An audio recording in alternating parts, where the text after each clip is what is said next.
Guys, kabalo ba mo diri sa Switzerland? Na-shock, na culture shock ko kay ngano, bawal maglinis ng bahay dito ng Sabado, Linggo.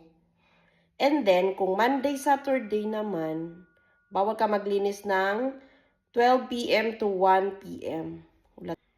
Like, bawal ka mag-vacuum, bawal ka mag tunog-tunog lang, lagabog. Basta bawal, pwede ka maghugas ng plato, mga ganun. Pero bawal ka maraming bawal. And then, mag-apak ka, bawal malakas ang side. Kasi kakatukin ka, like last time, umakyat yung kapitbahay namin, kinatok yung pinto namin. Kasi nga, maingay yung mga bata, natulog na yung katabi ko.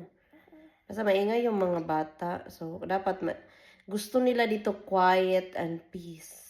Ganun. Maglakad ka naman sa kalsada, bawal ka rin doon magsigaw-sigaw, maglakas ang boses. Pagtitinginan ka naman, basta ganun, ang daming bawal dito. Daming bawal! Diyos ko. Ingon kung adto lang Pilipinas kay makakita yun mo say na basta.